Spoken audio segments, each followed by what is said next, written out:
Jadi yang saya tanyakan begini, kenapa orang Yahudi nggak percaya Yesus Tuhan? Itu karena itu menjadi sebuah pertanyaan buat banyak orang, ya.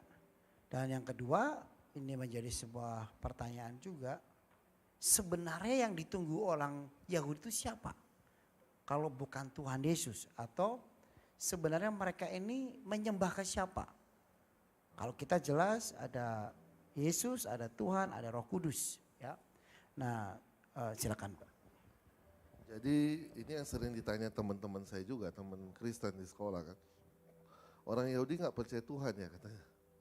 Loh nggak percaya Tuhan gimana? Iya. Loh itu saya doa Syabat, ya, tapi kan nggak percaya Tuhan kan. Maksudnya gimana nggak percaya Tuhan? Iya kalian nggak percaya Yesus misalnya. Oh kalau itu ya kita bisa jelasin maksudnya gitu kan. Tapi ya ini untuk sharing aja ya. Jadi kita kan saya percaya kita semua sama-sama dewasa rohani di sini ya. Apapun jawaban saya tidak akan mempengaruhi lah iman kalian. Saya yakin dan percaya. Nah, tapi saya wajib menjelaskan gitu loh. Kalau enggak orang Yahudi jadi tertuduh 2000 tahun. Nah, memang ya jadi Yahudi ini berat. Belum apa-apa udah ada aturan 10 perintah yang ketat itu kan. 10 perintah itu adalah sebuah, kalau di Yahudi itu ketubah, mas kawin. Jadi pemberian Taurat di Sinai itu perkawinan antara Tuhan dan Israel. Siapa mempelai laki-lakinya? Tuhan. Siapa mempelai wanitanya? Israel.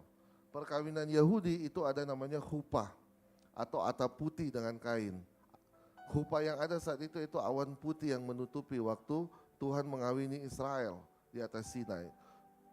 Dari 10 perintah itu yang pertama dia mulai dengan kata Anochi Adonai Elohecha Asher roten mayeres Misraim.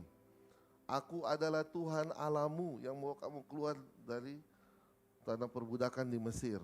Jadi 10 perintah itu, perintah pertama itu Anochi. Saya tahu kalau di Kristen, di Katolik berbeda urutannya, tapi yang di dalam Judaism dia mulai dengan Anochi Adonai. Nah, akulah Tuhan. Baru yang kedua Lo yihye Elohim akirim alpanai. Jangan menyembah yang lain, jangan ini. Jadi untuk keluar dari 10 perintah ini seperti affair untuk Israel. Seperti selingkuh gitu loh. Ini saya tahu ini agak berat dipahami, tapi ya pelan-pelan ya saya uraikan. Nah ketika datang kepada sosok Yesus, sebenarnya Yesus itu di zaman itu belum ada konsep dia disembah sebagai Tuhan oleh orang Yahudi, ya kan? Isunya hanya soal Mesias, dia ditolak sebagai Mesias.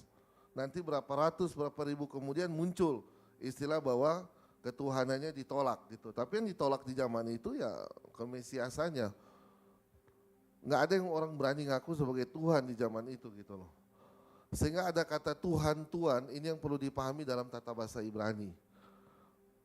Kata Adon itu sebenarnya untuk Indonesia Tuan. Beda dengan Adonai Tuhan, masuk huruf H di situ. Sama kalau in Inggris Lord besar. Nah, Yesus sendiri atau Yeshua sering dipanggil oleh murid-muridnya itu sebagai Adon Yeshua. Ketika orang memanggil Tuanku, mereka menyebut dengan Adoni, bukan Adonai. Tapi ini konsep Judaism di saat itu ya. Sebelum ada Nisea, pengakuan iman Nisea Konstantinopel. Nah, kenapa Yesus ditolak sebagai Mesias? Karena dianggap sebenarnya simpel, tidak memenuhi kriteria dari orang Yahudi. Nah, saya suka sharing sama teman-teman pendeta saya yang agak ekstrim dikit. Dia bilang, emang gak perlu kok orang Yahudi terima Yesus dengan syarat Yahudi.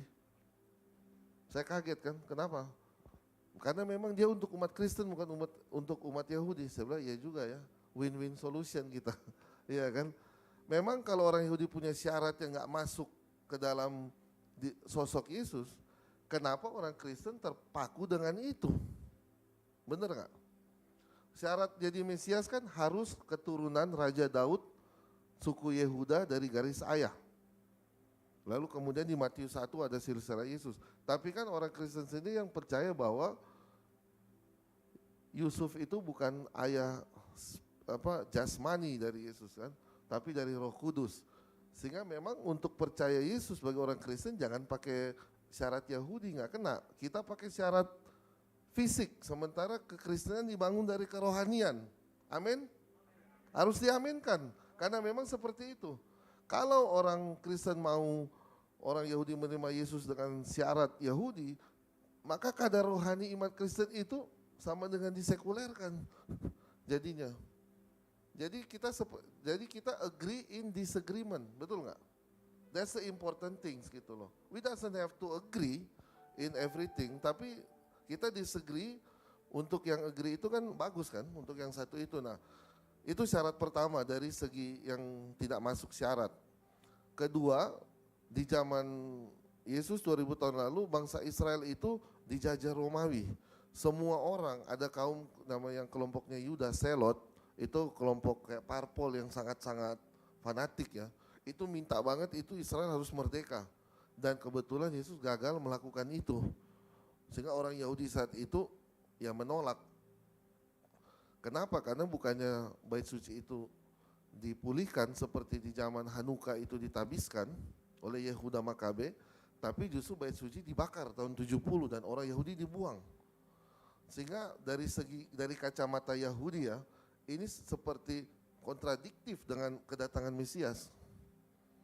Tapi justru oleh sebab itu, seperti Paulus bilang, dengan ditolaknya oleh bangsanya sendiri sehingga sampai ke bangsa-bangsa, ya kan? Ini blueprint yang harus diaminkan. Jadi kita sekali lagi agree in disagreement, ini yang penting. Sehingga ketika sampai ke bangsa-bangsa, seharusnya bangsa-bangsa harus bersyukur orang Yahudi menolak Yesus, betul nggak? Kalau orang Yahudi menerima Yesus, nggak ada Kristen, nggak ada gereja ini sekarang. Betul? Iya, jadi memang ini rencana Tuhan yang tidak dipahami oleh manusia, oleh kita semua. That's misteri ilahi. Yang ada sekarang, saya Yahudi, saya lakukan Taurat, Pastor Joy Kristen memuji menyembah Yesus dengan segala iman, dan itu yang terjadi saat ini. Jadi kita nggak bisa merubah apa yang terjadi 2000 tahun lalu. Kalau kita merubah, bisa nggak ada gereja, saya bilang tadi. Ya kan, udah diterima Yesus di sana, nggak akan ada murid yang amanat agung, tidak akan ada kalau Yesus dikukuhkan sebagai Mesias saat itu. Tapi memang rencana Tuhan beda, lain. Jadi kalau istilah orang nanti ada kedatangan kedua, ya kita lihat aja, kita sama-sama, saya bilang Pastor Joy, kita sama-sama di halte bus, lagi nunggu bus. Saya nunggu Mesias, Pastor Joy nunggu kedatangan Yesus kedua, ya kan? Nunggu bus, saya nunggu bus hijau, Pastor Joy kuning, tahu-tahu datang biru. Kita berdua bingung, atau datang kuning atau hijau. Who knows? Everything is possible, betul nggak? Daripada kita saling menghujat, saling menyerang, itu kita buang jauh-jauh. Mending kita sama-sama menggali firman dan hidup sesuai ajaran masing-masing gitu loh. Menjadi berkat. Itu yang saya mau gitu loh. Karena apa? Kalau kita tidak terpaku di situ, pikiran kita terjebak di 2000 tahun lalu. Orang Yahudi nggak percaya Yesus. Akhirnya Anda kutuk-kutuk bangsa Yahudi, ya maaf, di Alkitab bilang yang kena Anda kena kutuknya balik. Tapi dengan memberkati, ya akan diberkati, itu kan janji Tuhan sendiri kan. Dalam arti berkati apa? Jangan mengutuk aja gitu loh. You don't have to like, but don't hate. Paling enggak. Orang Yahudi enggak minta dipuja-puja. Enggak minta disanjung-sanjung. Asal jangan aja keluar, dasar Yahudi loh gitu loh. Jangan gitu loh, itu aja yang enggak enak di kuping. Iya kan? Cuma itu aja. Enggak ada istimewanya kok. Masih banyak orang Yahudi enggak tahu matematika. Makanya saya masuk fakultas hukum. Iya kan, nggak semua orang Yahudi pintar-pintar. Masih banyak orang Chinese, orang India itu jauh lebih pintar di matematika, di teknologi. Tapi ini it doesn't about itu ya. Bagaimana panggilan Tuhan itu pada diri kita masing-masing yang perlu kita kenali. Kenalilah siapa Anda, panggilan Anda itu yang lebih penting. Gitu ya kira-kira, terlalu jauh ya. Tepuk tangan buat Tuhan Yesus. Sangat dalam. Tepuk tangan yang